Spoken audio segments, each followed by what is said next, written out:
राम्रो इंग्लिश बोल्ने 5 जना चर्चित Nepali नायिकाहरू। Number 5 साम्राज्ञी Rajyalakshmi Shah.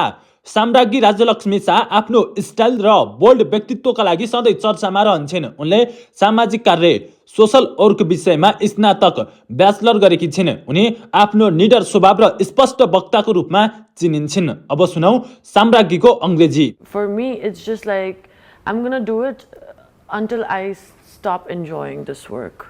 Great. So I was always that person, but then at the same time, I always wanted to do something of my own as an entrepreneur. Number 4 Divya Raimajhi.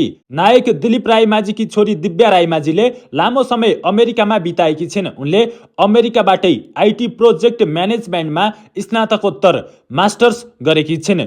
अमेरिकामा पढेकी दिव्याको अंग्रेजी बोल्ने accent राम्रै छ। अब सुनौ दिव्याको अंग्रेजी।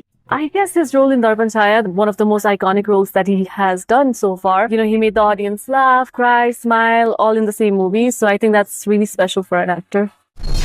Priyanka Karki.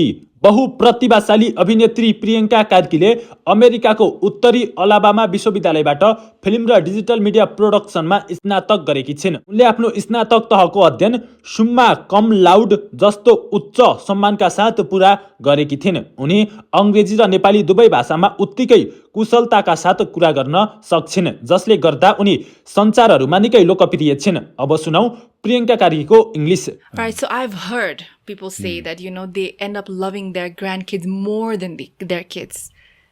Even my mom says it to me all the time, quite honestly. She says she loves Ayanka more than me. I don't know how true it is, but I want to ask you. Number 2 सुरक्षा Pant.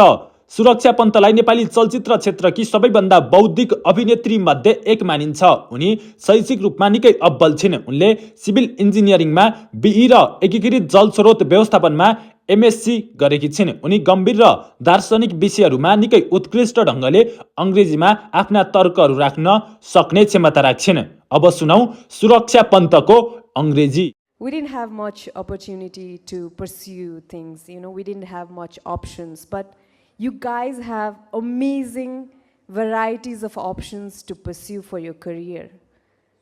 Also, number 1 मिरुना Magar.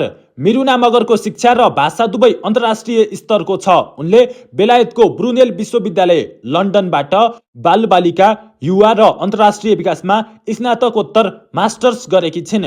बेलायतमा लामो समय बसेकाले उनको अंग्रेजी बोल्ने शैली र शब्द चयन निकै उत्कृष्ट र मानक खालको छ। उनी आफ्नो अभिनय र बौद्धिकतालाई सँगसँगै अगाडि बढाउन सफल छिन्। अब सुनौ मिरुना मगरको अंग्रेजी। Yeah,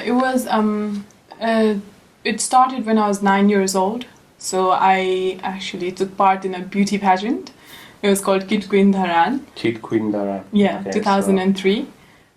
र तपाईलाई सबैभन्दा राम्रो इंग्लिश कसको लाग्यो कृपया कमेन्टमा लेख्नु होला अनि भिडियोलाई लाइक गरी हाम्रो आइडीलाई फलो गरिदिनु होला। धन्यवाद।